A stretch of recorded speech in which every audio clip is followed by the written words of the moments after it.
मंगलाचरण। मंगलाचरण से हम कार्यक्रम का शुभारंभ करेंगे। मैं संस्कृत विभाग के शोधार्थी शैलेश जी से निवेदन करती हूँ कि वे कृपया मंगलाचरण करें। हरि ओम भद्रं कर्णेभिः शृणुयाम देवा भद्रं पश्येमाक्षभृजजतराः स्थिरैरङ्गैस्तुष्टवाग्सस्तनोभ्यशेमहि देवहितं जदायुः शतमिन्नु शरदो अन्ति देवाज्जतरा नक्षकरा जरसन्तनूनाम् पुत्रासो जत्र पितरो भवन्ति मानो मदीयारीरिखतायुर्गन्तो आदित्यद्योरदितिरन्तरिक्षमदितिर्माता स पिता स पुत्रः विश्वे देवा अदितिः पञ्चजना अदितिर्जातमदितिर्जनितवम् द्यौः शान्तिरन्तरिक्षगुं शान्तिः पृथ्वी शान्तिरापः शान्तिरोषधयः शान्तिः वनस्पतयः शान्तिर्विश्वे देवाः शान्तिर्ब्रह्म शान्तिः सर्वगुं शान्तिः शान्तिरेव शान्तिः सामा शान्तिरेधि जतो यतः समीहसे ततो नो अभयं कुरु सन्नः कुरु प्रजाभ्य भयन्नः पशुभ्यः सुशान्तिर्भवतु। हरिः ओम्। धन्यवाद। भारतीय एकता साधकम संस्कृतम भारतीयत्व संपादकम संस्कृतम ज्ञान पुंज प्रभा दर्शकम संस्कृतम सर्वदानंद संदोहदम संस्कृतम। इस संस्कृत पाठ के माध्यम से सकल संस्कृत सेवकों के लिए उज्जवल भविष्य की कामना करते हुए आज हम सब संस्कृत प्रेमी जन इस अंतरजालीय माध्यम पर उपस्थित हैं। IQAC तथा संस्कृत विभाग डॉक्टर हरि सिंह गौर विश्वविद्यालय के संयुक्त तत्वावधान में यह चिर प्रतीक्षित प्रतिमास में आयोज्यमान एक दिवसीय विद्वत संगोष्ठी सारस्वत व्याख्यान माला आयोजित की जा रही है, जिसका पुष्प अपनी सुगंध बिखेरने के लिए उपस्थित है। इस पटल पर हमारे सम्माननीय विश्वविद्यालय के माननीय कुलपति महोदय उपस्थित हो चुके हैं। आपका मैं इस दूरभाष पटल पर संस्कृत विभाग का प्रतिनिधित्व करती हुई तथा विभागीय सभी अध्यापकों का प्रतिनिधित्व करती हुई सादर विनत शिरसा अपनी वाद व्यावहारिकता से शब्द सुमन अर्पित करती हूँ। आपका अभिनंदन करती हूँ, स्वागत करती हूँ। बहुत कम ऐसा देखने को मिलता है कि आभासीय पटल पर केंद्रीय विश्वविद्यालय के कुलपति उपस्थित हों, किंतु हमारे विश्वविद्यालय के माननीय कुलपति महोदय की यह सहजता सरलता है और उनकी सुमधुर व्यावहारिकता है कि वे हमारे लघु निवेदन पर अपनी अनुमति दे देते हैं। यथा नाम तथा गुणः। आज यश कीर्ति के लिए जहां संसार अपने निहित कर्तव्यों और संयमों को तोड़ देता है, वहां हमारे कुलभूषण माननीय यशवंत सिंह ठाकुर है। वे स्वयं यश के देदीप्यमान उदाहरण हैं। मैं कुलपति जी को बताना चाहती हूँ कि हमने जो प्रतिमाह कार्यक्रम का संकल्प लिया है, इसमें भारत के कोने कोने से संस्कृत के यशः प्राप्त लब्ध प्रतिष्ठित महान विद्वानों मनुष्यों को डॉक्टर हरि सिंह गौर के पटल पर जोड़ने का, उनके व्याख्यान से सभी को लाभान्वित करने का कार्य यह संस्कृत विभाग कर रहा है। मैं अत्यंत भावपूर्ण हृदय से स्वागत करती हूँ व्याकरण परंपरा के शब्द शास्त्र निष्णात, भारतीय ज्ञान परंपरा के संवाहक, अपने विद्यार्थी जीवन से ही शब्द सौष्ठव के लिए निरंतर अथक परिश्रम के एक सशक्त उदाहरण हमारे बीच उपस्थित हैं, जिनके विषय में कुछ बताने की आवश्यकता नहीं है। उनकी कीर्ति ही अपने आप में उनके विद्वत आभूषणों से उन्हें तथा समाज को अलंकृत करती रहती है।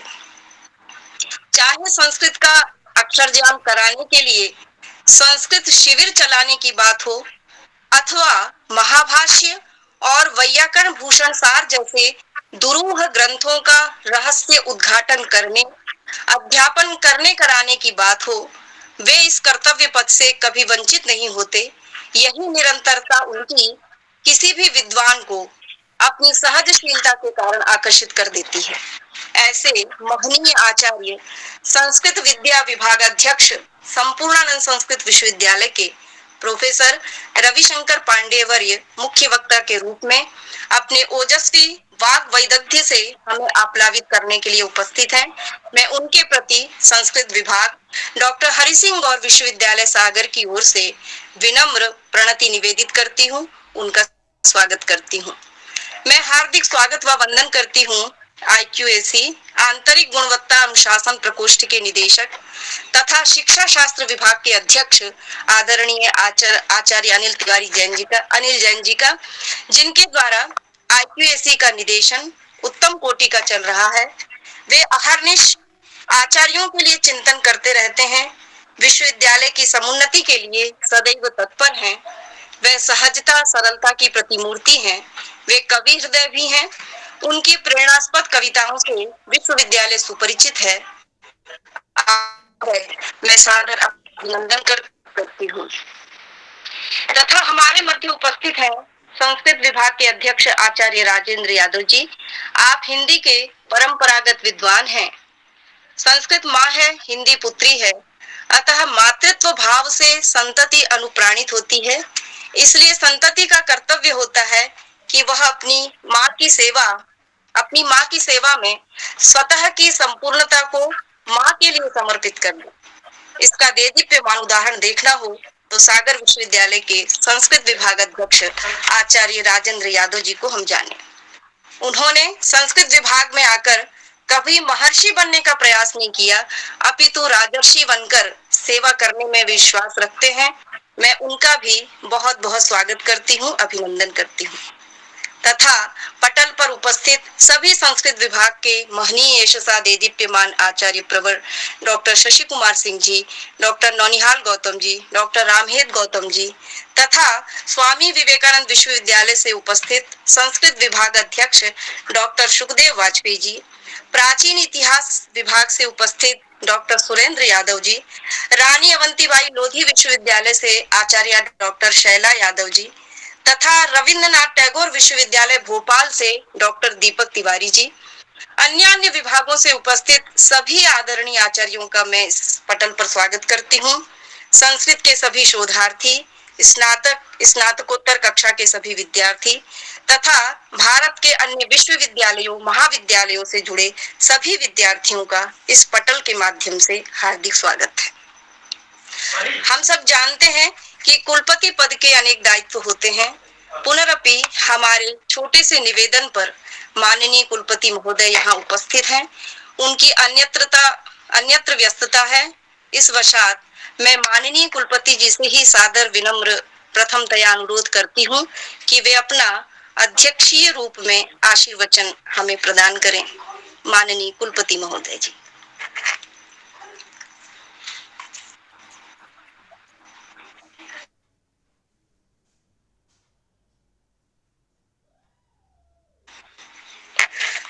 मैं कुलपति महोदय से निवेदन करती हूँ सादर, क्योंकि उनको अन्यत्र भी कार्यवशात जाना है।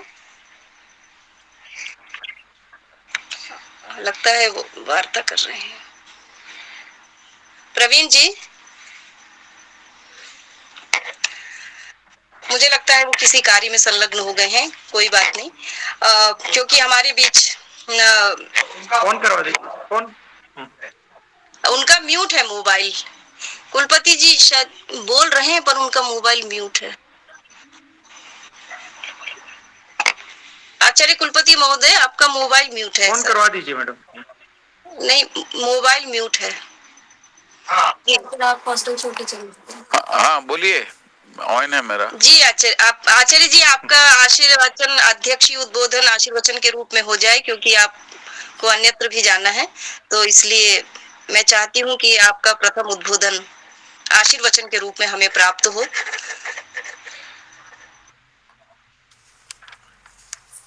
सबको मेरा नमस्कार। I am audible? सुनाई दे रहा जी है? जी जी जी। Yes sir. जी जी। मुख्य वक्ताकार professor Ravishankar Pandey ji, professor Anil Kumar Jain, professor Rajendra Yadav और डॉक्टर किरण आर्य। आपका ये बहुत अच्छा टॉपिक पे आप लोगों ने किया है ऑर्गेनाइज, और पार्टिसिपेंट मैंने देखा बहुत अच्छे हैं इसमें और काफ़ी संख्या में हैं। तो जो आपका उद्बोधन है वो उससे बहुत फ़ायदा होगा सबको, फैकल्टी मेंबर्स को और रिसर्च स्कॉलर्स और स्टूडेंट्स को। तो मेरी बहुत बहुत शुभकामनाएं। आपका जो ज्ञान आप लोगों को प्राप्त हो उससे आप कुछ सीख लेंगे, और ये लगातार सतत लेक्चर चलते रहें। बहुत अच्छा इनिशिएटिव है, और बहुत बहुत धन्यवाद मुझे जोड़ने के लिए। बहुत बहुत शुभकामनाएं। अत्यंत साधुवाद व्यक्त करती हूँ कुलपति महोदय जी को। आपने अपना बहुमूल्य समय देकर हमें कृतार्थ किया। आपका आशीष हमारे लिए संबल बनेगा कि हम निरंतर अपने संकल्प को पूर्ण करते रहें। आपका मार्गदर्शन सतत हमें प्राप्त हो, एतदर्थ कामना करते हुए आपको सादर धन्यवाद समर्पित करती हूँ। तदनंतर मैं आदरणीय आचार्य अनिल जैन जी से भी सादर निवेदन करती हूँ। आप भी अनेक कार्यक्रमों में सदा व्यस्त रहते हैं। आपकी व्यस्तता इतनी होती है कि मैंने स्वयं देखा है कि आप 8-9 बजे तक ऑफिस में बैठे दिखाई देते हैं सर। अभी भी आप डीआरसी में थे, शिक्षा शास्त्र विभाग के आप अध्यक्ष हैं। बहुत सारे आपके पास दायित्व हैं, लेकिन फिर भी आपका स्नेह हम सब लघुजनों को प्राप्त होता रहता है। और आपने मेरे छोटे से निवेदन पर इस कार्य की हमको इस कार्यक्रम को करने की हमें आज्ञा प्रदान की, आदेश दिया, निर्देश दिया। तो आपके निर्देशन पर यह कार्यक्रम आयोजित हो रहा है सर। मैं आपसे भी विनम्र अनुरोध करती हूँ, क्योंकि आप भी व्यस्त हैं। अपना आशीर्वचन के रूप में 2 शब्द हम सबको कहें आचार्य जी। अनिल जैन जी। धन्यवाद मैडम किरण आर्य मैडम।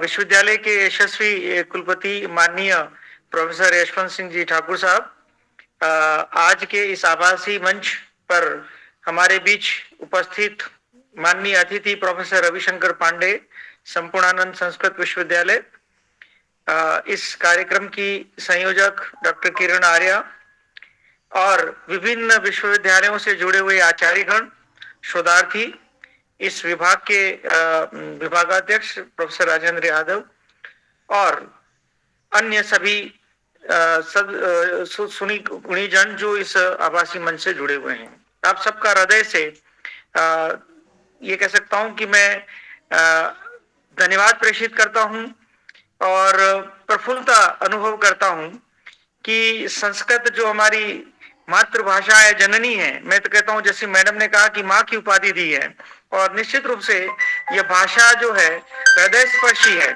और इस भाषा के में स्वयं अनुभूति देती है जननी से जुड़ने की, मातृभूमि से जुड़ने की, और उसकी जो मातृत्व झलकता है हर शब्द में, वो प्रकटीकरण मनुष्य के व्यक्तित्व में एक नई ऊर्जा का संचार करता है। और ऐसे ही ऊर्जा का संचार करने वाला हमारे विश्वविद्यालय का संस्कृत विभाग है, जिनका प्रत्येक अध्यापक, विभागाध्यक्ष से लेकर प्रत्येक अध्यापक और शोधार्थी इस मातृभाषा, इस जननी भाषा, इस माँ रूपी भाषा के भीतर जो सुंदरता छुपी हुई है, उसके भीतर जो एक वात्सल्य छुपा हुआ है, उसको वो प्रचारित प्रसारित करने का जो प्रयास कर रहे हैं, इससे विश्वविद्यालय के प्रत्येक विद्यार्थी लाभान्वित हो रहे हैं, और उनके भीतर एक भारतीय संस्कृति का एक आभा मंडल प्रस्फुटित होता हुआ दिखाई पड़ता है। तो मुझे लगता है कि विभाग ने जो पहल की है कि हम इस संस्कृत विभाग के माध्यम से भाषा रूपी एक सशक्तता हमारे विद्यार्थियों में हम लाएं, ये एक अनूठी और सुंदर पहल है। एक चर्चा जब मैं मैडम से कर रहा था, तो मैडम ने सहज ही कहा कि सर हम आईक्यूसी के सहयोग से इसको निश्चित रूप से करना चाहते हैं। मेरे आईक्यूसी डिपार्टमेंट का काम ही क्वालिटी एश्योरेंस का है, और मुझे लगता है कि जो जो विभाग क्वालिटी एश्योरेंस के लिए अपनी ये पहल करते हैं, निश्चित रूप से मुझे हृदय से, मन से उनके साथ जुड़ना चाहिए, मेरा दायित्व मानता हूं।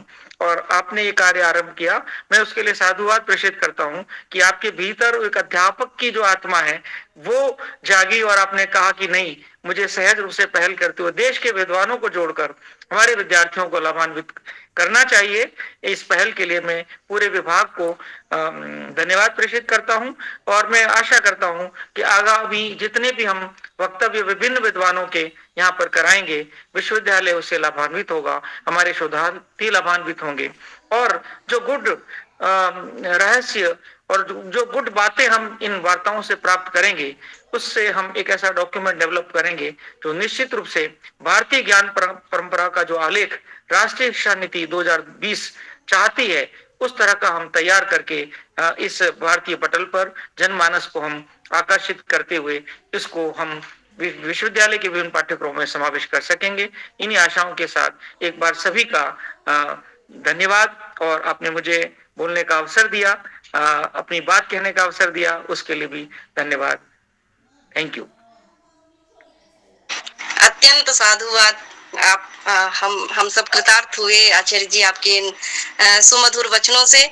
आपका संस्कृत के प्रति, संस्कृत भाषा के प्रति, संस्कृत विभाग के प्रति जो स्नेह है, मैंने कई बार आपके सानिध्य से उस स्नेह को देखा है और आपका संस्कृत के प्रति जो एक लगाव है, समर्पण है, निष्ठा है, वो अद्भुत है आचार्य जी। हमें निश्चित प्रेरित करता रहता है। आपके ये आशीर्वचन हमें निरंतर मार्गदर्शन का कार्य करें। इन्हीं आशाओं के साथ, इन्हीं कामनाओं के साथ आपको मैं पुनः धन्यवाद प्रेषित करती हूँ। तदनंतर सभी उपस्थित श्रोतृवृंद, आज भारतीय ज्ञान परंपरा के नवोन्मेषित उत्सव का समय है। भारतीय ज्ञान परंपरा का मेरुदंड संस्कृत है। इसे यदि संस्कृति और संस्कृत ज्ञान परंपरा कहा जाए तो अतिशयोक्ति नहीं होगी। अतः उसी परिपाटी को लेकर आज हमने यह कार्यक्रम आयोजित किया है और संस्कृत का उद्गम व्याकरण शास्त्र है। हमारे आदिदेव ने काल कालांतर पूर्व ही जिन 14 सूत्रों से संस्कृत व्याकरण का उन्मेष कर दिया था, आरंभ कर दिया था, उसी परंपरा को लेकर हम उक्त संबंधित विषय को स्पर्श करने का प्रयास कर रहे हैं। डॉक्टर हरि सिंह गौर विश्वविद्यालय संस्कृत के लिए आरंभ से ही विद्वत आचार्य द्वारा अलंकृत होता रहा है। Professor Adya Prasad Mishra, professor V M Apte, professor Ramji Upadhyay, professor Radha Vallabh Tripathi इत्यादि अनेक विद्वान आचार्यों की महनीय परंपरा इस विभाग को गौरवान्वित करती आ रही है। ऐसे महान मनीषियों के द्वारा अनुप्राणित यह संस्कृत विभाग आचार्य जी आपके विद्वत्तापूर्ण व्याख्यान के लिए आपको सादर आमंत्रित करता है।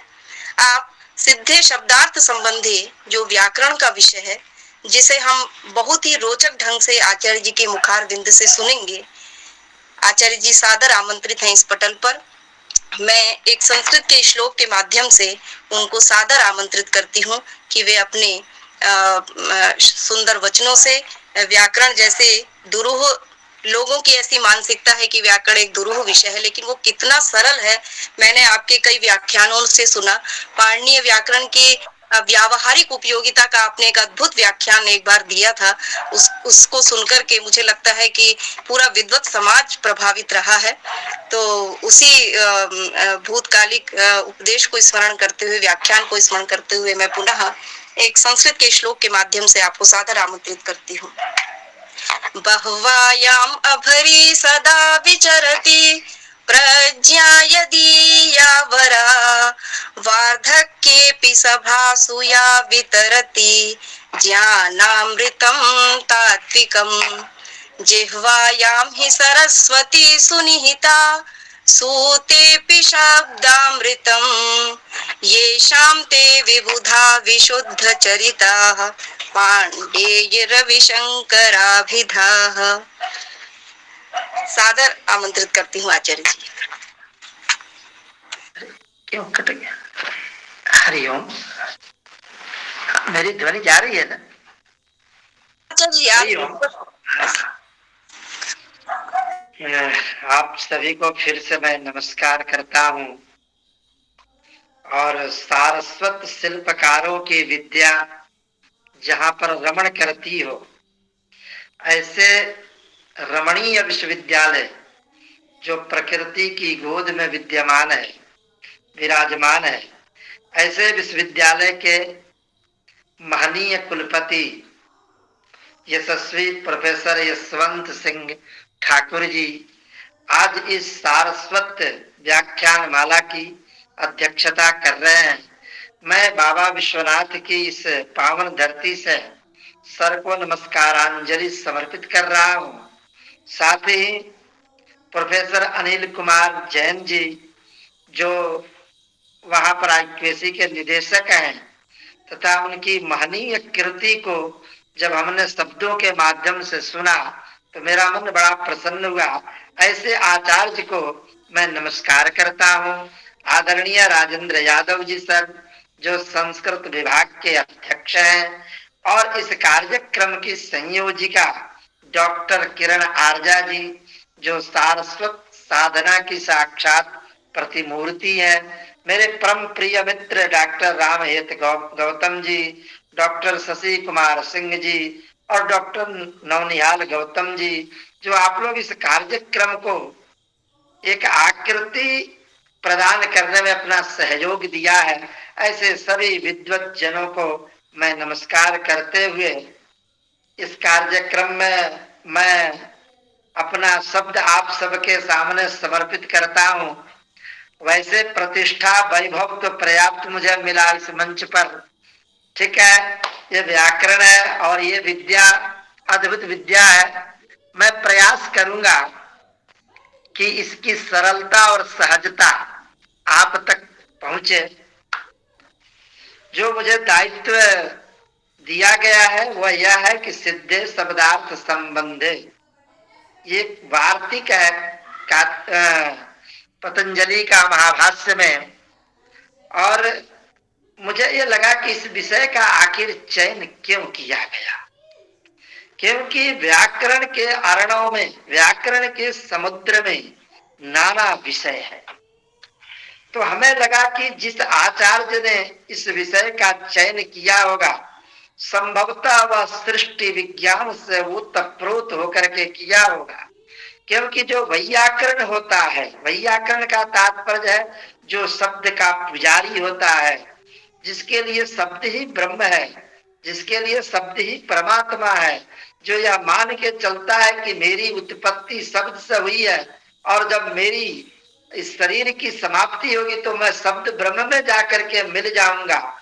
इस सिद्धांत के संपूजक जो विद्वान होते हैं वो इस प्रकार के विषयों का अवगाहन अवश्य करते हैं। निश्चित रूप से ये विषय हमारी सृष्टि से जुड़ा हुआ ये विषय है। जब संसार की सृष्टि हुई होगी तो जरा हम सब चिंतन करें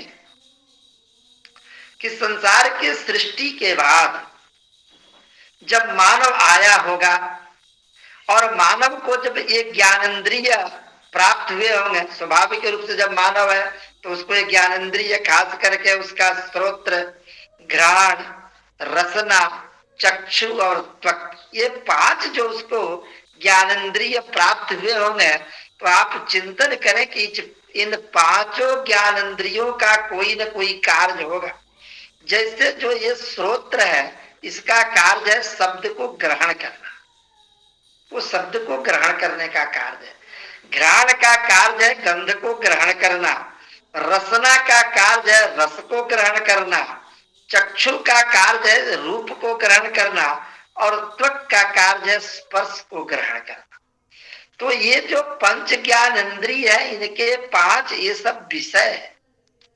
अब एक प्रश्न आता है कि जिस इस 5 ज्ञान इंद्रिय और इन विषयों के बीच का संबंध क्या है, तो वहां पर हमारे कौंड भट्ट जो है वैयाकरण भूषण सार के निर्माता हैं, वो कहते हैं कि इनके बीच में जो संबंध है उस संबंध का नाम है अनादि योग्यता। अर्थात जब से सृष्टि हुई है तब से हमारा जो ये कान है वो शब्द को ग्रहण करते आ रहा है। जब से सृष्टि हुई है तब से यह घ्राण जो है वो गंध को ग्रहण करते आ रहा है। उसी प्रकार से जैसे इन इंद्रियों का और इन विषयों का, श्रोत्र का, घ्राण का, रसना का, चक्षु का क्रम से शब्द है, गंध है, रस है, रूप है, स्पर्श है, इनके बीच में अनादि योग्यता है। अनादि काल से उनकी योग्यता एक दूसरे को ग्रहण करने की है, उसी प्रकार से शब्द और अर्थ के बीच में कोई न कोई एक संबंध रहा होगा, और वह भी संबंध अनादि काल से अनादि योग्यता रूप संबंध आ रहा है। संभवतः शब्द और अर्थ के बीच में क्या संबंध है, शब्द क्या है, अर्थ क्या है, इन विषयों को उद्घाटित करने के उद्देश्य से यह आज का व्याख्यान माला में यह विषय का निर्धारण किया गया होगा, ऐसा मुझे मानना है। और अब मैं इस विषय को प्रतिपादन करने के थोड़ा सा पहले मुझे तुलसीदास जी याद आ रहे हैं कि अद्भुत शब्द संसार है ये मित्रों। ये शब्द क्या है, ये अर्थ क्या है, और ये शब्द अर्थ के बीच का संबंध क्या है। थोड़ा सा जब तुलसीदास जी रामचरितमानस की रचना कर रहे थे तो उस रचना काल में इस शब्द की महिमा से तुलसीदास जी स्वयं अवगत कैसे होते हैं, तो उनकी पहली लेखनी चलती है तो कहते हैं वर्णानाम अर्थ संघानाम रसानाम छंदसामपि मंगलानाम च कर्तारौ वंदे वाणी विनायक। कितना सुंदर उन्होंने इस चीज को रखा, कहा वर्णों और अर्थ समूहों, रसों, छंदों और मंगलों को करने वाली वाणी सरस्वती देवी है। अर्थात यह प्रसंग मैं इसलिए यहाँ पर सुना रहा हूं कि शब्दों और फिर अर्थ समूहों, रसों, छंदों और मंगल, ये सबके यदि कोई देवी है तो वो वाणी, वो सरस्वती देवी है।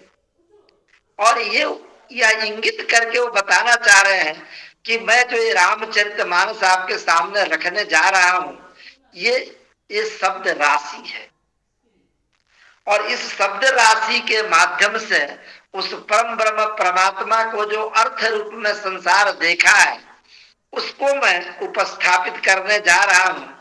यही बात कालिदास जी आगे चल करके कहते हैं कि वागर्था विव संपृक्तौ वागर्थ प्रतिपत्ते जगता पितरौ वंदे पार्वती परमेश्वर।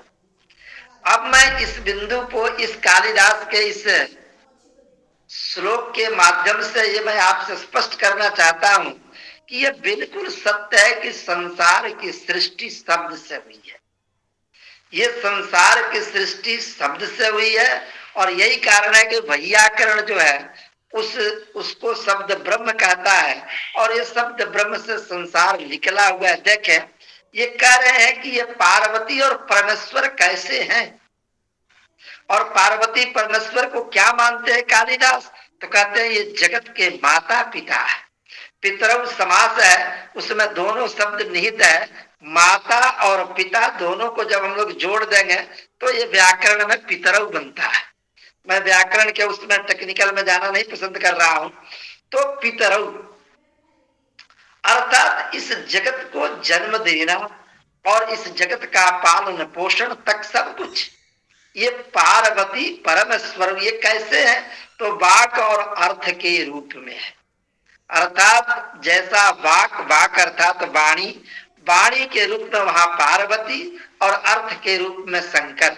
हम लोग कभी कभी अर्धनारीश्वर को देखते हैं तो लगता भी है कि पार्वती और शंकर दोनों संपृक्त हैं। उसी प्रकार से इस संसार में जो हम लोग शब्द और अर्थ की चर्चा करते हैं, ये शब्द और अर्थ क्या है, तो ये संपृक्त है। और इसी शब्द से यह जो अर्थ के रूप में घटपट मठ, ये अर्थ के रूप में जो मुझे दिखाई देता है, ये शब्द ब्रह्म से हमें प्राप्त हुआ है। मैं इसी बिंदु को भर्तृहरि के मत में कहना चाहता हूं कि भर्तृहरि जी कहते हैं कि अनादि निधनम ब्रह्म शब्द तत्व यदक्षरम विवर्तते अर्थ भावेन प्रक्रिया जगतो यतः। क्षमा करेंगे थोड़ा सा,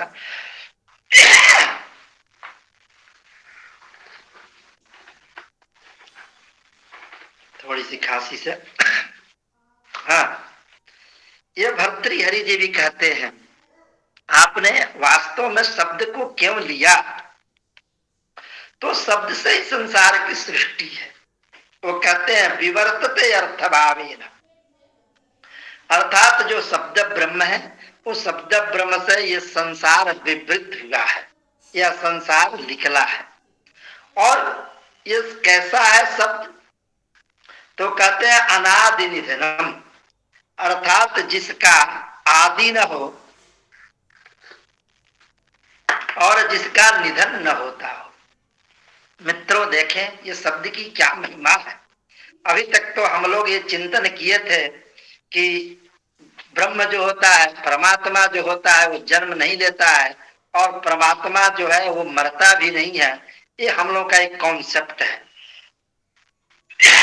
हमारे आदरणीय भर्तृहरि ने भी कहा कि शब्द क्या है, तो कहते हैं कि शब्द का न जन्म होता है और न शब्द की मृत्यु होती है। अर्थात शब्दस्य आदित्वम नास्ति, शब्दस्य अंतत्वम नास्ति, शब्दस्य निधनत्वम नास्ति, शब्द का निधन नहीं होता है। आप जरा चिंतन करें कि ऐसा शब्द न जो जन्म लेता हो न जिसकी उत्पत्ति होती हो, ऐसा शब्द जो नष्ट नहीं होता हो, ये वास्तव में एक अमूल रत्न है दुनिया में शब्द। और आज इसी शब्द के माध्यम से मित्र हम आपसे जुड़े हैं और आप हमसे भी जुड़े हुए हैं। ये शब्द है। इसी को ध्यान में रखते हुए अभी काशी में कुछ दिन पहले शब्दोत्सव मनाया गया था, अर्थात शब्द का उत्सव मनाया गया, शब्द का एक पर्व मनाया गया, शब्द का त्योहार मनाया गया। और इस शब्दोत्सव में भारत के विविध कोणों से विविध विद्वान पधारे हुए थे। तो वास्तव में मैं फिर से धन्यवाद देना चाहता हूं इस विषय को देने वाले कि ये शब्द क्या है। तो ये शब्द उत्सव है जीवन का, और ये शब्द जीवन का उत्सव है। यही कारण है कि आगे मैं इस बिंदु को उठाते हुए मैं कहना चाह रहा हूं कि जब व्यक्ति जब उसमें लीन हो जाता है, अर्थात उसका शरीर का अंत होता है, तो कैसा इस शब्द का उत्सव मनाया जाता है। लोग कहते हैं राम नाम सत्य है। जरा ध्यान दीजिए, राम का जो नाम है वो सत्य है, अर्थात राम के अर्थ की चर्चा नहीं है। यहाँ राम जो शब्द है वो सत्य है। और फिर वह व्यक्ति जब वह काशी में मणिकर्णिका घाट में जाता है तो वहां पर तारक मंत्र भी शब्द है, और वह शब्द जब कान में प्रवेश करता है तो व्यक्ति को मुक्ति की प्राप्ति होती है। यह शब्द है। मित्रों, थोड़ी सी मुझे खांसी हो गई, फिर भी मैं चला रहा हूं। तो यह वह शब्द है कि व्यक्ति जब वहां पहुंचता है तो परमात्मा भी वह शब्द उसके कर्ण विवर में देते हैं, और कर्ण विवर में देने के बाद व्यक्ति को मुक्ति मिलती है। ये तो एक शब्द की सामान्य महिमा आपके सामने रखता हूं। अब प्रश्न आता है कि शब्द की परिभाषा क्या है, ये शब्द है क्या। फिर तब हम विचार करेंगे अर्थ क्या है, और फिर शब्द अर्थ के बीच में क्या संबंध है। और निश्चित रूप से ये संबंध नित्य रहा होगा, तभी तो सृष्टि से वो शब्द आ रहा है और आज तक ये शब्द विद्यमान है। अथवा ये कहें कि उस शब्द से जो हम लोग घट पट मठ के शरीर के रूप में जो दिखाई दे रहे हैं, ये सब कुछ शब्द का विवर्त भाव है, परिणाम भाव नहीं, उसका विवर्त भाव है। देखें यह बात, शब्द की परिभाषा क्या है। पतंजलि जो है वो सूत्रों पर भाष्य लिखते हैं, पाणिनि के सूत्रों पर भाष्य पतंजलि लिखते हैं। और भाष्य का तात्पर्य है कि आप पूर्व पक्ष कीजिए और उत्तर पक्ष कीजिए, तब पूर्व उत्तर पक्ष दोनों पर जो विचार की सरणी है उसी का नाम भाष्य है एक तरीके से।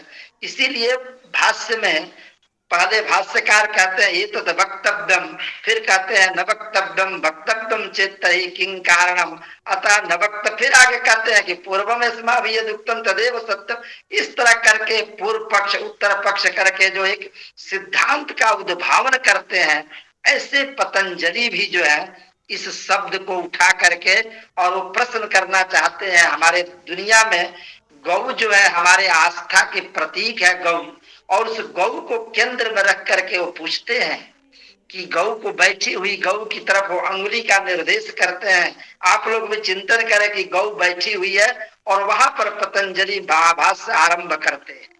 कहते हैं पतंजलि कि गौर इत्यत्र कः शब्दः, ये गौ जो मेरे मुखार बिंद से गकार औकार और विसर्ग निकल रहा है, और गौ जो हमारे जो शब्द श्रोता व्यक्ति है, उसके श्रोता व्यक्ति जो गौ सुन रहा है और अपने नैनों से उस गाय को देख रहा है, अब उसको ये संदेह पैदा होता है कि गौ इत्यत्र का शब्द, तो वह चिंतन करता है, गाय को देखता है। हमारी परंपरा में गाय देखने की बड़ी लंबी परंपरा है, और यहाँ पर देखिए व्याकरण के शब्द की परिभाषा कैसे वहां पर उदित होती है, ये परिभाषा।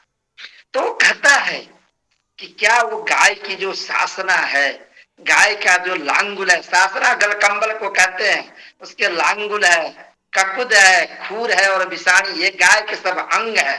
मैं इसको संस्कृत में कह रहा हूं, आप लोग इसको जरूर समझ रहे होंगे। ककुद है, पैर के नीचे का खूर है। तो कहा कि ये सभी को, ये सब क्या यही शब्द है क्या जो आप गौ आपके मुंह से निकला, क्या वही शब्द है जो शासना लांगुल ककुद खूर रूप जो हमें ये गौ का शरीर काय दिख रहा, क्या यही शरीर यही शब्द है? देखे पतंजलि कहते हैं कि नहीं, ये तो द्रव्य है। देखें ये परिभाषा दे रहे हैं, वो शब्द की बताने जा रहे हैं, लेकिन पहले उन्होंने पूर्व पक्ष किया और क्या कह रहे हैं कि नहीं ये शब्द नहीं है। ये किस तरह का कॉन्सेप्ट पतंजलि देना चाहते हैं, ये बताना चाहते हैं, शब्द की सुस्पष्ट परिभाषा की ओर जाना चाहते हैं। पहले जो हमारे जीवन में छोटा छोटा संदेह होगा, उस संदेह की निवृत्ति पूर्वक आगे का व्याख्यान करते हैं। कहते हैं ये द्रव्य है। थोड़ा सा द्रव्य समझने के लिए हम लोगों को तर्क संग्रह पढ़ना पड़ता है, लेकिन मैं मित्रों ये बताऊं कि 7 पदार्थों की हमारे यहाँ कल्पना है, उसमें प्रथम पदार्थ जो है वो द्रव्य है, जिसमें 9 जो है द्रव्य होते हैं, पृथ्वी आप तेज वायु आकाश काल दीक आत्मा मन। मैं उस विषय की ओर न जाकर के मैं ये आपसे कहना चाहूंगा कि आप उसको समझे कि ये गौ के जो शासना लांगुल खुद खूर है, ये न्याय की भाषा में इसको द्रव्य कहते हैं, और भाष्यकार वहां पर इंगित करते हैं कि नायम शब्द अस्ति द्रव्यम, ये मित्र शब्द नहीं है, द्रव्य है। फिर जो है वह बालक, फिर वह बालक क्या कहता है, तो फिर गाय को देखता है, और जब वो गाय को देखता है तो उसके देख रहा है कि उसकी जो नयन है, आंख है, वो निमेष कर रहा है, वो कभी चेष्टा कर रही है, कभी इंगन कर रही है। तो गाय जो अपने क्रिया इंगन चेष्टन और निमेषन जो क्रिया कर रही है, क्योंकि देखने वाला व्यक्ति का तो अब शासना लांगुल खूर को पतंजलि मना कर दिए कि नहीं नहीं ये शब्द नहीं है, समझो। तो अब वह फिर गाय को देख रहा है कि गौ हमारी माता है, वहां से हमारे शब्द की परिभाषा निकल रही है, और ये शब्द ही मेरा ब्रह्म है, तो उस गाय से उस ब्रह्म को निकलना है, स्वाभाविक बात है। अब फिर वो क्या कह रहा है कि इंगन है, चेष्टन है, निमेषन है, क्या यह शब्द है? फिर वहां पतंजलि कहते हैं क्रिया नाम, ये तो क्रिया है। फिर वह बालक मानता नहीं है, और वह बालक पूछता है, क्योंकि उसको शब्द की महिमा जानना है, शब्द की परिभाषा जानना है, क्योंकि कालिदास कह चुके हैं कि शब्द अर्थ यही तो शिव और पार्वती है, इसी से संसार की सृष्टि है। तो भक्त जो है जानना चाहेगा, पूछ रहा है फिर, तो शुक्लो नीलो कपिलक, वो गाय का जो शुक्ल रंग देखा, गाय का जो नील रूप देखा, तो कहा कि क्या इसके जो शुक्ल नील है ये क्या शब्द है? फिर कहता है कि नहीं नहीं ये शब्द नहीं है। तो कहा कि तुम शब्द क्या है, ये क्या चीज है? तो कहा गुणो नाम, इसको तो हम गुण कहते हैं। ये भी न्याय की भाषा में 24 प्रकार के गुण होते हैं, उसमें शुक्ल इत्यादि को गुण के रूप में कहा गया।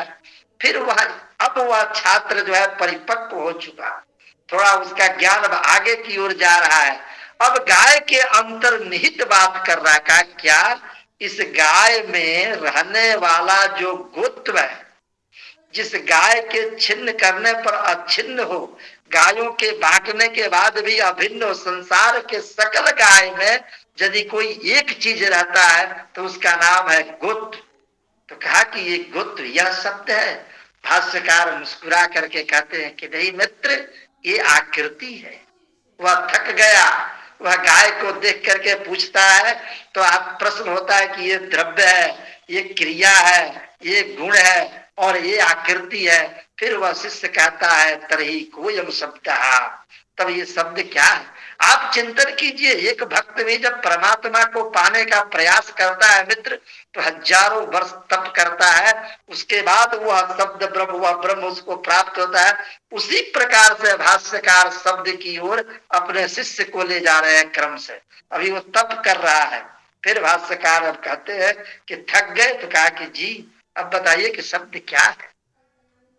भाष्यकार उस गाय को ही देख करके कहते हैं कि सासना लांगुल ककुद खूर, जो तुम्हारा पहला था, इन सासना लांगुल ककुद खूर विषाणी नाम, ये विषाणी इनका जो प्रत्यय करता है, इनका जो ज्ञान कराता है, और तुम्हारे मुख से शब्दाभिघात अर्थात कंठ तालु के अभिघात से जो तुम्हारे मुख से वो ध्वनि निकल रही है, जो शब्द वो निकल रहा है, वो उसके माध्यम से तो क्या निकल रहा है, तो कंठ तालवादी के अभिघात से ग औ और विसर्ग, यह जो बाहर हो रहा है, और उससे जो सासना लांगुल कुकुद खुर की प्रतीति हो रही है, वह शब्द है।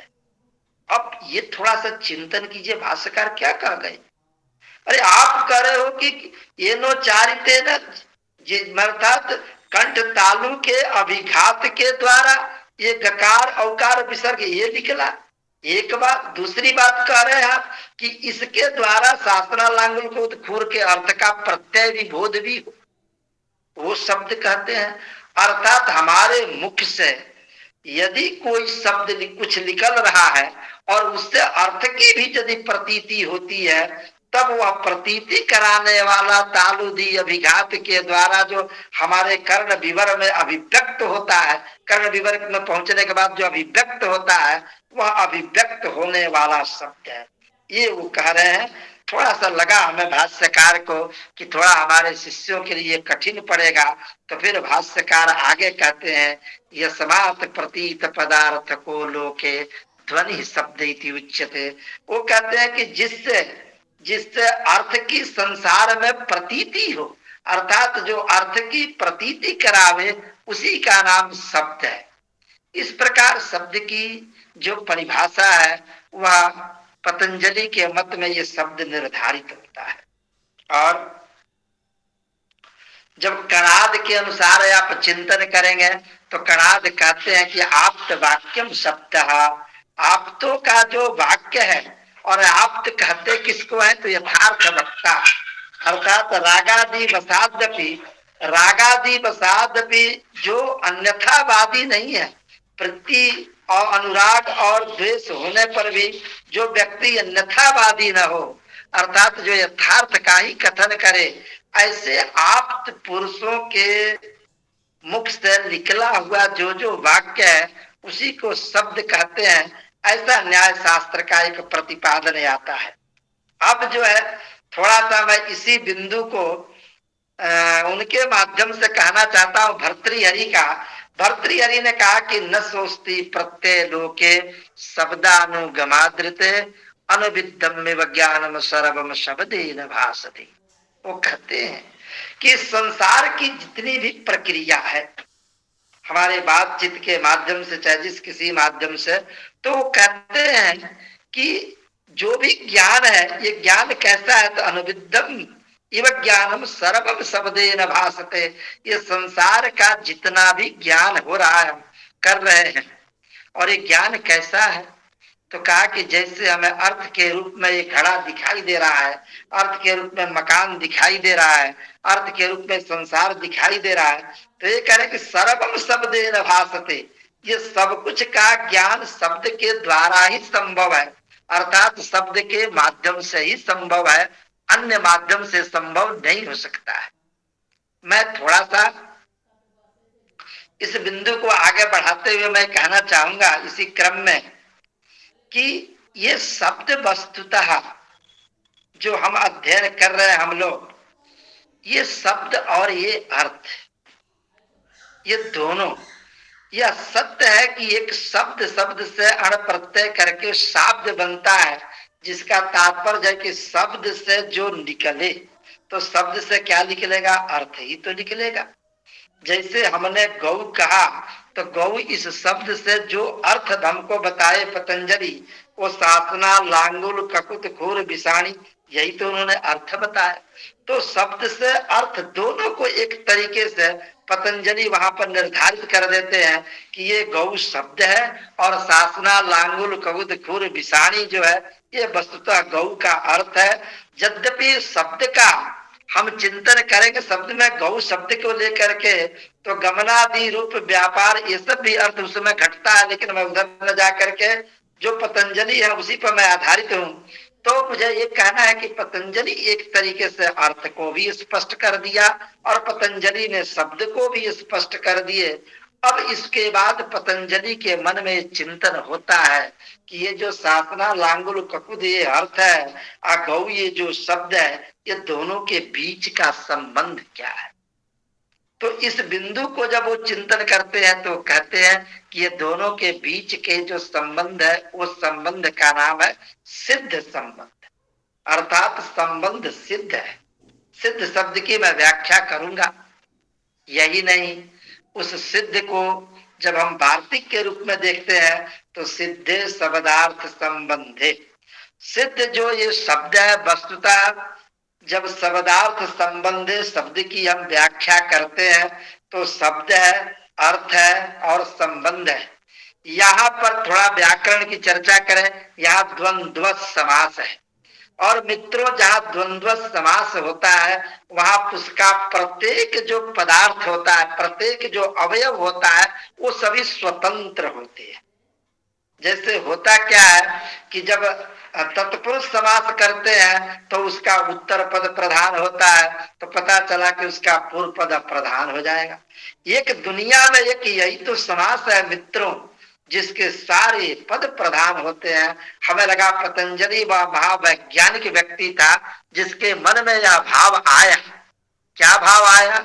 उस व्यक्ति के मन में यह भाव आता है, ये शब्द और अर्थ और शब्द अर्थ के बीच का जो संबंध, ये सब ही प्रधान है, अर्थात ये तीनों सिद्ध है, ये तीनों नित्य है। तो सिद्ध शब्द का अर्थ है नित्य। मैं इस पर ये चिंतन करते हुए मैं कहना चाहता हूं कि यद्यपि सिद्ध शब्द के अनेक अर्थ है, सिद्ध शब्द का अर्थ जो है कार्य भी है, सिद्ध शब्द का जो अर्थ है वह नित्य भी है। इस चिंतन के ठीक थोड़ा सा पहले अब जरूरी चिंतन आ गया है, थोड़ा नैयायिकों के मत में शब्द और अर्थ के बीच के रिलेशनशिप को जानना कि न्याय दर्शन क्या कहता है व्याकरण के अतिरिक्त।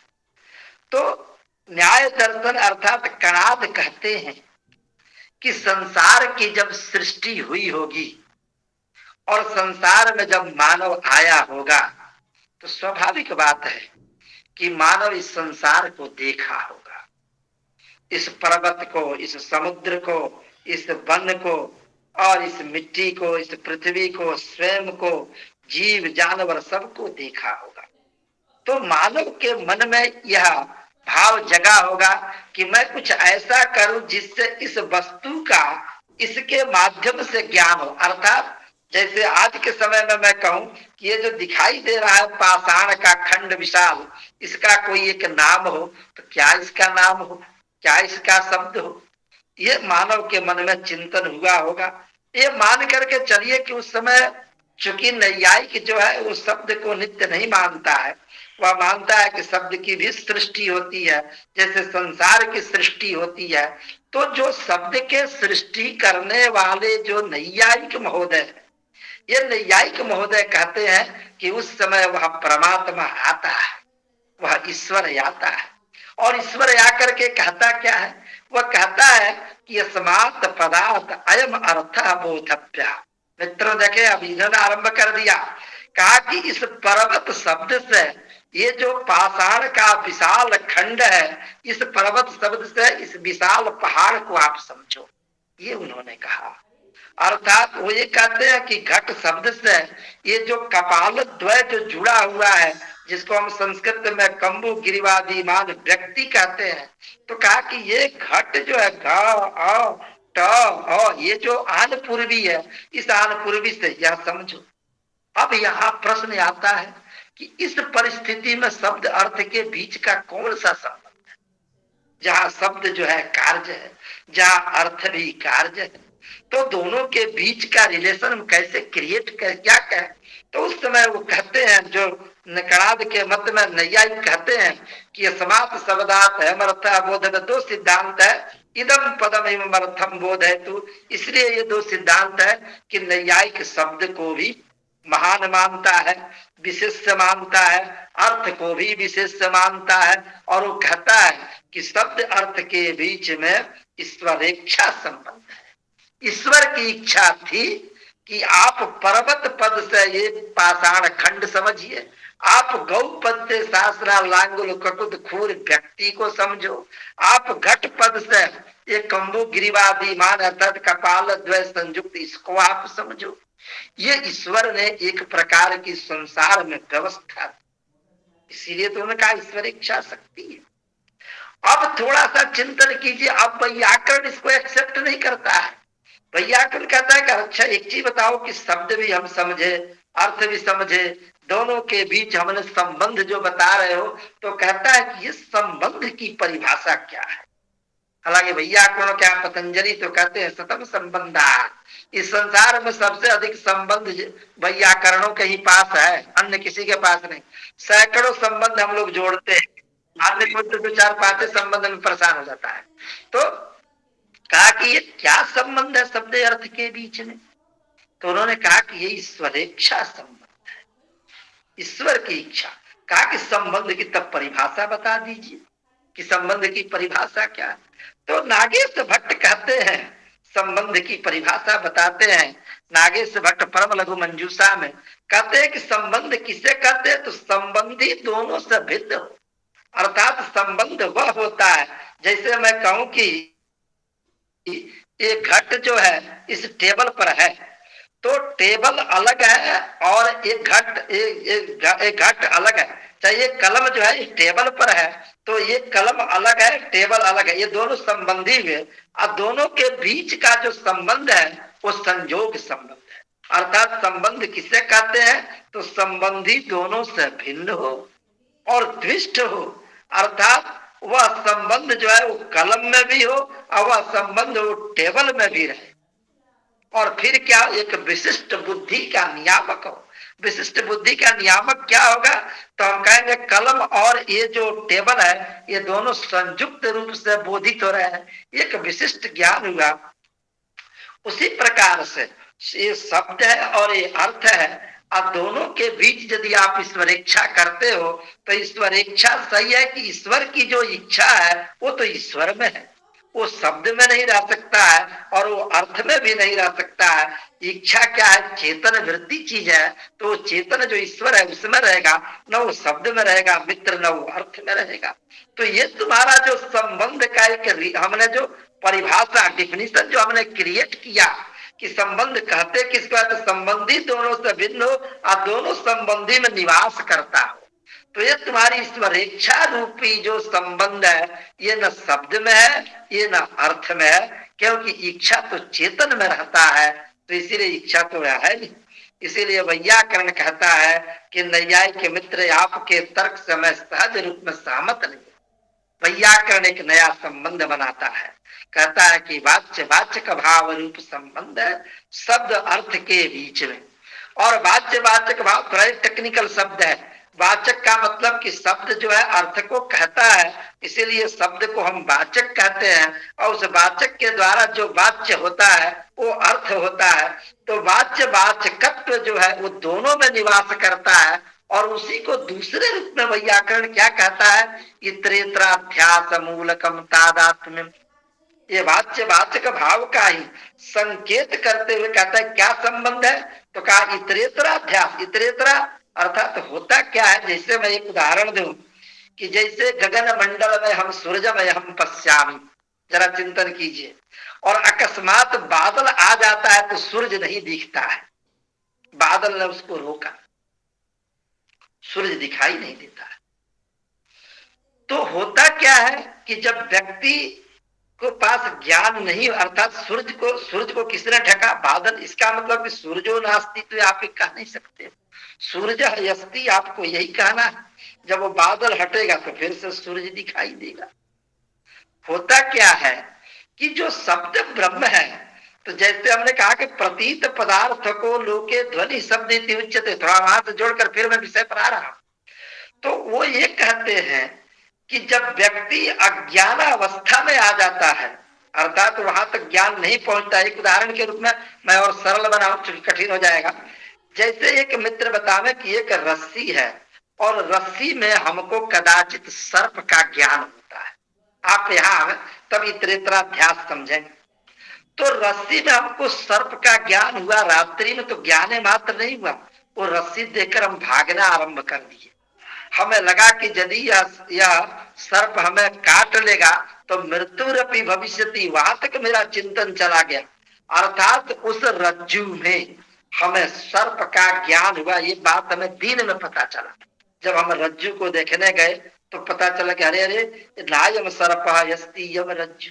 लेकिन मैं जानना चाहता हूं कि जिस समय आपने रज्जु देखा उस समय तो आपको सर्प का ज्ञान उसमें हुआ और आप भागे भी। उसी प्रकार से वस्तुतः वैयाकरण कहता है कि शब्द अर्थ को अलग अलग मत बांटो।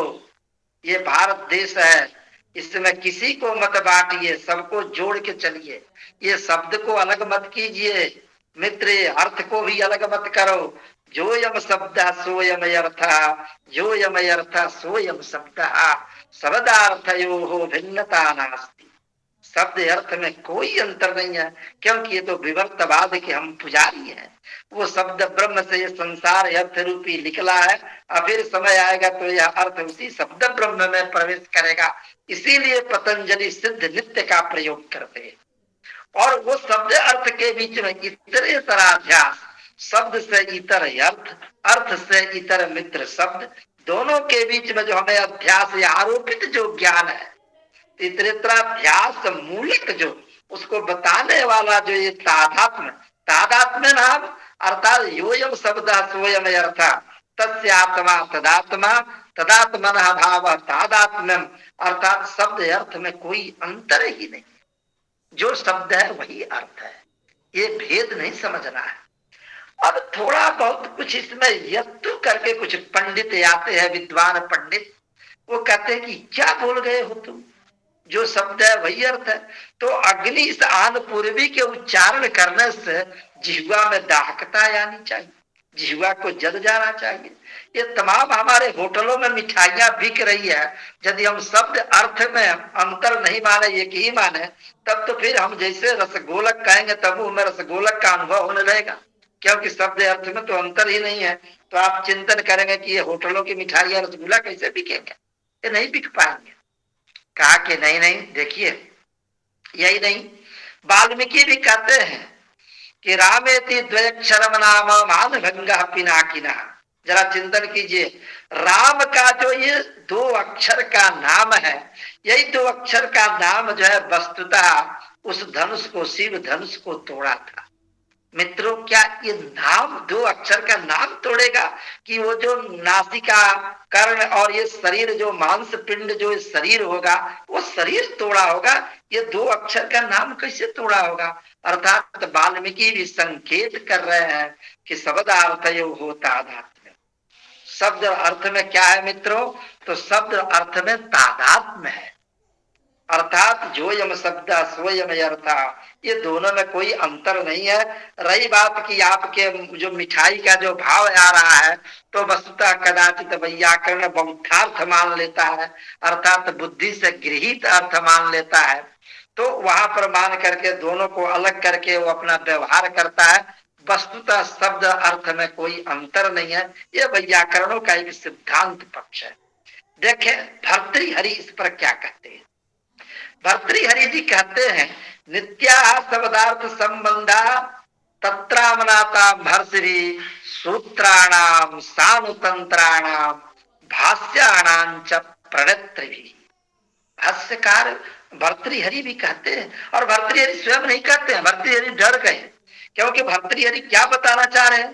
भर्तृहरि उस शब्द ब्रह्म को बताना चाह रहे हैं और इस संसार को, और दोनों को ये बताना चाह रहे हैं कि दोनों का बीच का जो संबंध है वो नित्य संबंध है। तो वो डर करके वो कहते हैं कि नाहम बदामी अपितु सूत्राणाम, हमारे जो शब्द शास्त्री पाणिनि है, और वही नहीं अनुतंत्र के जो विद्वान हैं और भाष्यकार हैं, इन सभी का यही मत है कि शब्द अर्थ के बीच का जो संबंध है वो नित्य है। संभवतः इसी को बताने के लिए यह जो विषय आया वह विषय आया सिद्धे शब्दार्थ संबंधे, जो यहाँ पर रखा गया। पाणिनि का एक सूत्र है, स्वम रूपम शब्दस्या शब्द संज्ञा। ये पाणिनि का सूत्र है। इस सूत्र को थोड़ा हम लोग पढ़ाते हैं तो उस समय डर लगता है, इसका अर्थ थोड़ा सा अद्भुत है। तो देखें, स्वम रूपम शब्दस्या शब्द संज्ञा, ये शब्द क्या है? देखें, जब हम लोग क्या करते हैं, जैसे कक्षा 5-7 के भी विद्यार्थी इसको अच्छे तरीके से समझें। जैसे आइए इसको बिल्कुल सरल तरीके से मैं रखना चाहता हूं। जैसे मान लीजिए कि कृष्ण धन एकत्व हमने लिखा, और कृष्ण धन एकत्व लिखने के बाद हम वृद्धि रेचि से जब वृद्धि करने लगते हैं तो हम बोलते हैं कि आ आई मिल करके वृद्धि हो। तो क्या आप चिंतन करते हैं कि कृष्ण एकत्व में कृष्ण एकत्व है, तो आप बीच में वृद्धि लिखें क्या? वृद्धि लिख करके देखिए, नहीं। तो आप वृद्धि न लिख करके आ और ए या आ आई मिल करके आई होता है, तो वहां कृष्णैकत्व, तो आप बोलते हो वृद्धि लेकिन समझते क्या हो? आई, और वहां लाते हैं आप आई। तो आपने तो बोला वृद्धि और वहां लिखा आई। इसका मतलब ये शब्द अलग हुआ और ये अर्थ अलग हुआ। ये कहते हैं संज्ञा संगी। वृद्धि संज्ञा है और वो क्या है? संगी है। देखिए, पतंजलि जो सूत्रकार जो है बड़ा ही सहज तरीके से इसको रखते हैं। कहते हैं कि नहीं, शब्द जो है वह अपने रूप का भी बोध कराता है और शब्द जो है अपने अर्थ का भी बोध कराता है। वो कहते हैं कि इसका सब समय निर्धारित है। वो कहते हैं शब्द शास्त्र में अर्थात व्याकरण में जो संज्ञा है वह संज्ञा अपने रूप का, अपनी आनुपूर्वी का बोध न करा के केवल अर्थ का बोध कराएगा। यही कारण है कि जब हम लोग अग्नेर ढक में ढक प्रत्यय करते हैं तो अग्नि से आनुपूर्वी से ढक प्रत्यय करते हैं, आग्नेय बनाते हैं, न कि अग्नि अर्थ का बोध कराने वाला जो बहिनी इत्यादि शब्द है। अर्थात तो वहां पर क्या है? वहां शब्द जो है अपने केवल आनुपूर्वी अपने रूप का ज्ञान, तो शब्द कदाचित अपने रूप का भी ज्ञान कराता है, शब्द कदाचित अपने अर्थ का भी ज्ञान कराता है, शब्द कदाचित शब्द अर्थ दोनों का बोध कराता है। और यही तो कारण है कि शब्द के बारे में जब चिंतन करते करते हम लोग जाते हैं तो ये आता है कि ये जो नित्य जो हमारा शब्द है, तो यह नित्य शब्द और उस शब्द से निकला हुआ जो अर्थ है वह भी अनित्य यदि हो जाएगा तब तो फिर शब्द में भी अनित्यत्व का उत्पादन होने लगेगा। इसीलिए शब्द भी नित्य है, अर्थ भी नित्य है। और चिंतन करें कि जब शब्द वो ब्रह्म है तो ब्रह्म का जितना भी अंश होगा वो सारे अंश ही नित्य होंगे, कोई अनित्य नहीं होगा। अब प्रश्न ये आता है कि तब पतंजलि इस चीज को लिखने के लिए सिद्धे शब्दार्थ संबंधे में उस सिद्ध का प्रयोग न करके सहज सरल रूप में नित्य का उन्हें प्रयोग करना चाहिए था। क्योंकि नित्य शब्द नित्य अर्थ अनित्य उसका संबंध भी है। ऐसा वो प्रयोग क्यों नहीं करते हैं?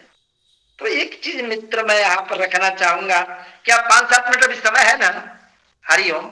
जी जी जी जी, समय है, हाँ, समय है। मैं बहुत समय नहीं लूंगा। मैं समझ रहा हूँ कि व्यक्ति जो है वो शब्द के भार से उसका कर्ण कभी कभी थक जाता है, फिर भी कुछ थोड़ी सी बातें हैं मैं रख करके। नहीं नहीं सर, उत्तम है जी। हाँ, तो वो क्या होता है कि जो ये शब्द और अर्थ है इस पर थोड़ा मैं जाना चाहता हूं कि उनका एक मत है कि तब नित्य का प्रयोग क्यों नहीं उन्होंने किया?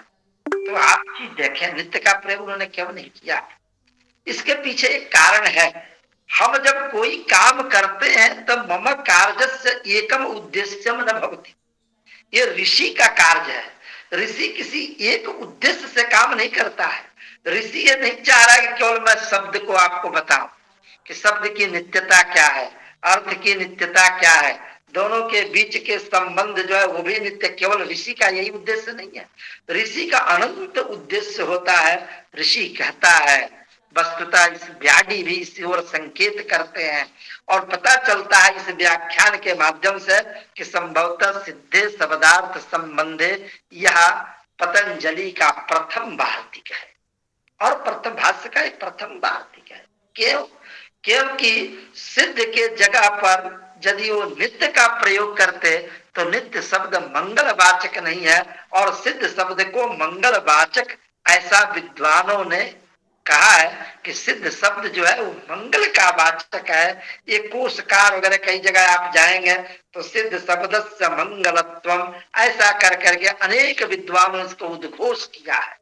तो वहां पतंजलि का तात्पर्य है कि मैं कार्य, जैसे हम लोग एक छोटा सा मकान बनाते हैं मित्रों, तो हम लोग पहले पूजा पाठ करते हैं। आज ही हम देख रहे थे कि छोटी सी व्याख्यान हो रही है जिसमें हम लोग शब्द को नहीं अभी क्लियर कर पा रहे हैं, न अर्थ को, न संबंध को, न सीधे शब्दार्थ संबंध को। अब उसके लिए हम देख रहे हैं कि संचालिका महोदया ने बाकायदे मंगलाचरण कराया, क्योंकि ये चिंता थी कहीं ना कहीं संचालिका महोदया का कि ये मेरा कार्यक्रम निर्विघ्न पूर्वक समाप्ति की ओर जाए और ये फलदायक भी हो, ये भाव था। तो क्या पतंजलि कोई भाव नहीं रहा होगा?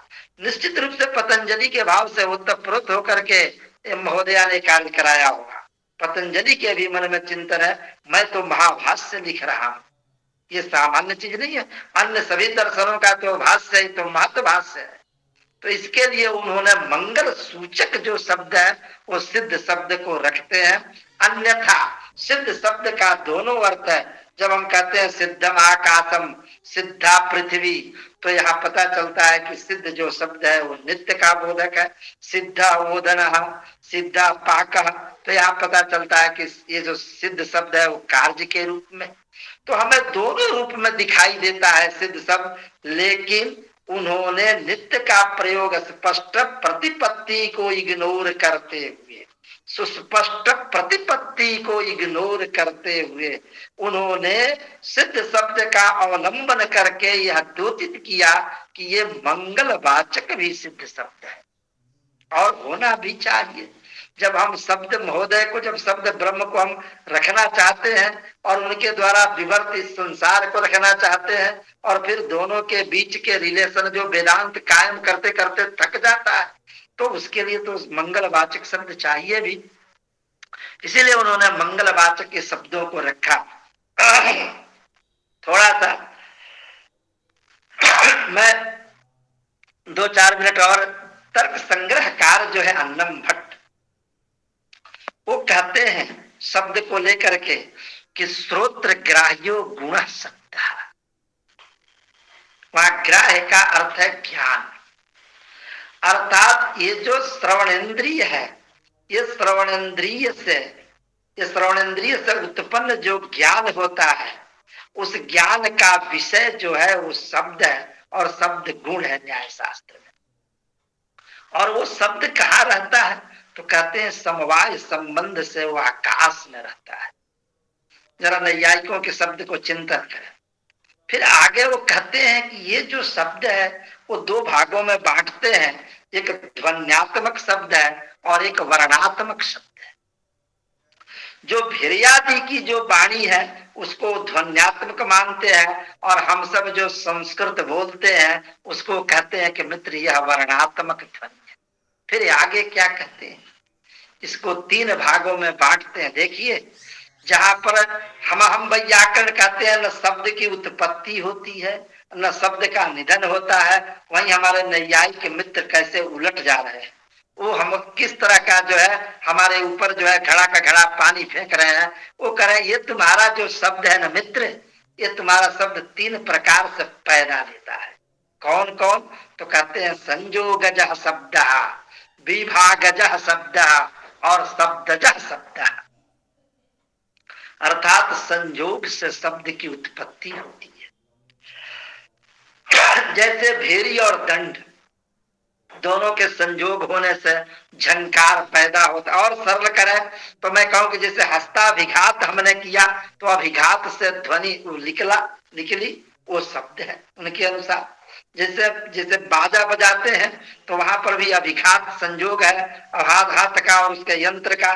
तो कहते हैं कि मृदंग आदि के द्वारा भी शब्द की निष्पत्ति होती है, ये तो संयोगज है। विभागज कहते हैं, थोड़ा सा गांव का व्यक्ति इसको जल्दी समझेगा।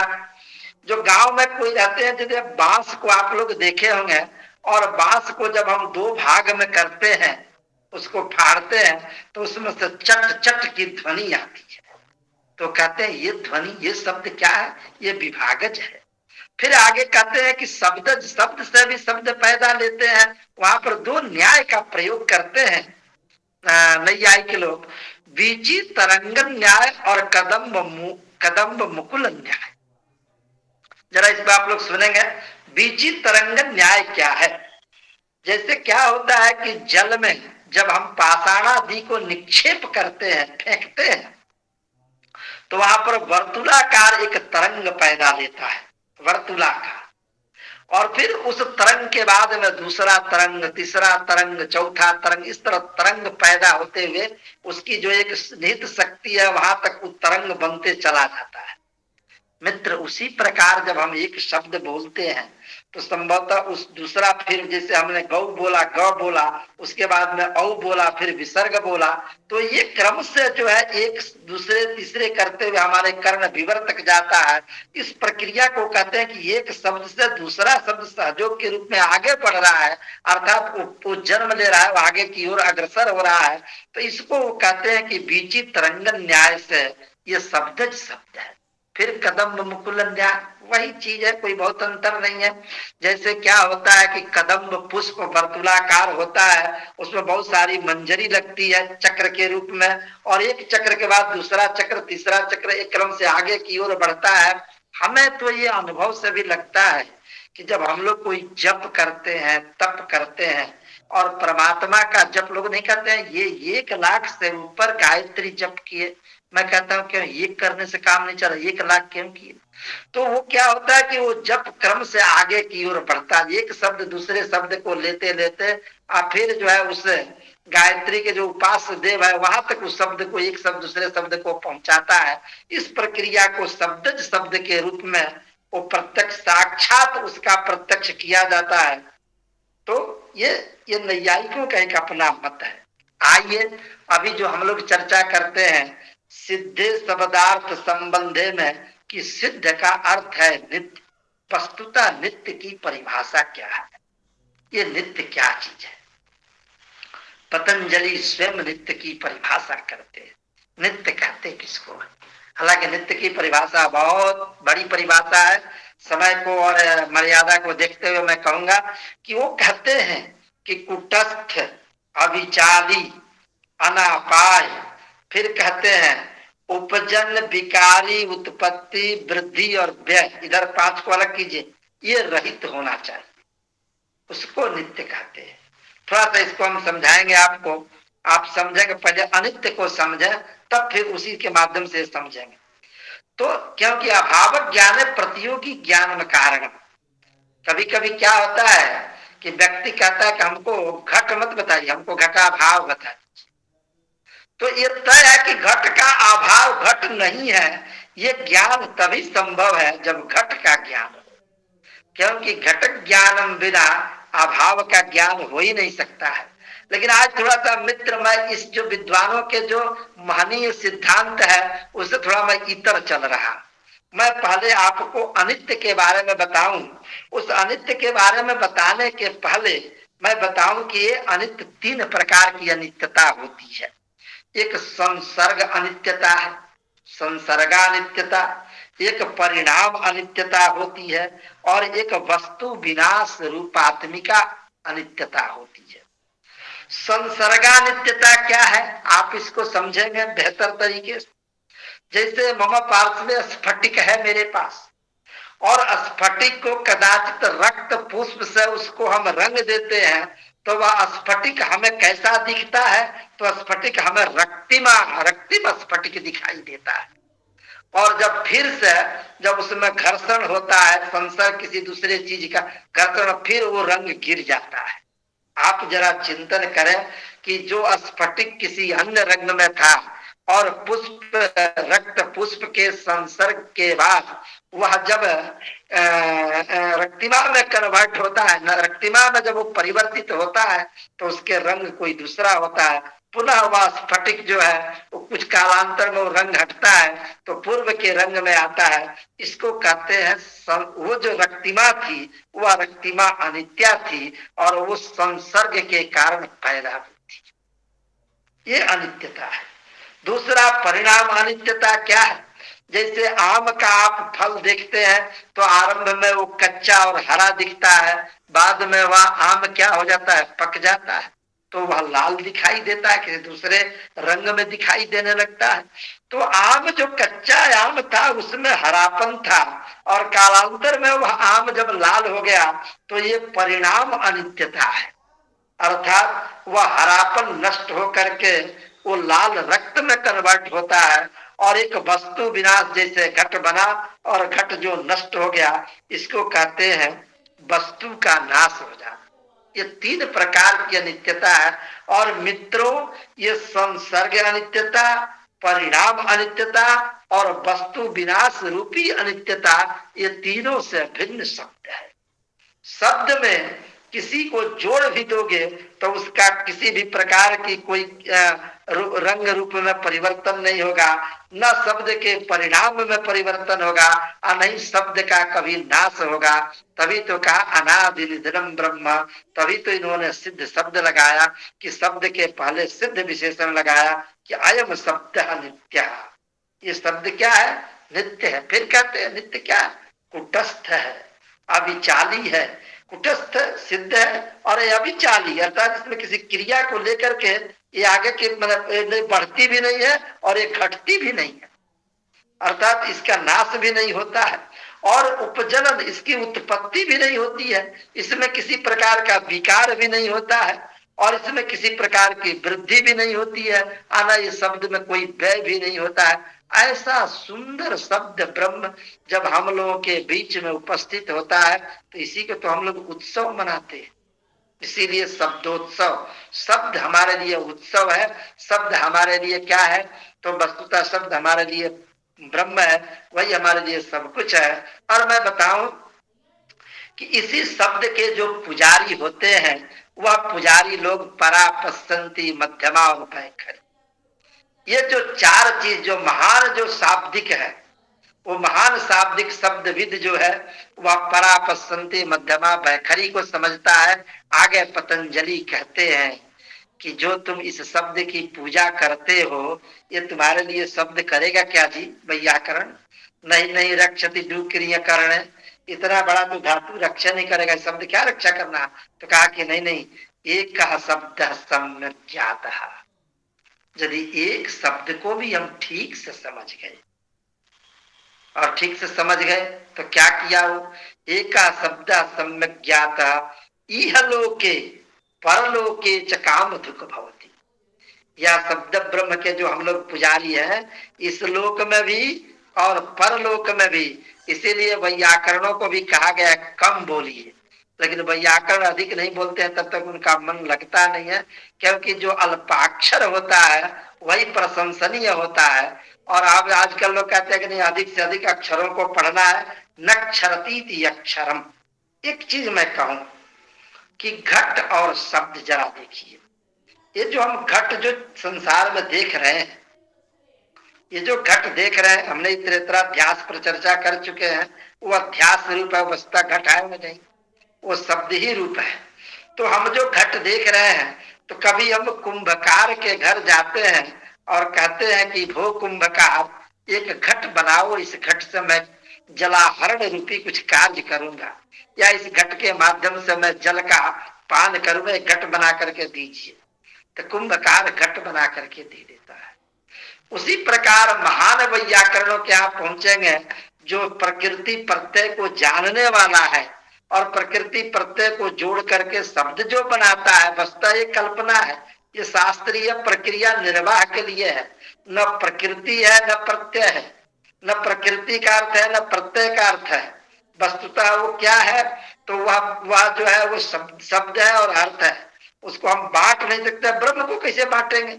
लेकिन शास्त्र की प्रक्रिया निर्वाह करने के लिए नागेश भट्ट डिमडिम उद्घोष करते हैं कि ये सब हमारी कल्पना मात्र है और कल्पना में हम लोग जी रहे हैं। हाँ, तो कोई नहीं कहता है कि वैयाकरण के कुल में जाइए और कहिए कि एक शब्द बना दीजिए, उस शब्द से मुझे कुछ काम करना है। क्यों? क्योंकि शब्द तो नित्य है, शब्द तो ब्रह्म है, तो शब्द का निर्माण कर ही नहीं सकता है। इसीलिए कहा कि सिद्धे शब्दार्थ संबंधे, शब्द जब नित्य है तो उसकी निर्मिति नहीं होगी, शब्द जब नित्य है तो उसका विनाश नहीं होगा, उसमें क्षरण नहीं होगा। अनादि निधनम ब्रह्म शब्द तत्व यदक्षरम विवर्तते अर्थ भावेन प्रक्रिया जगतो जतः।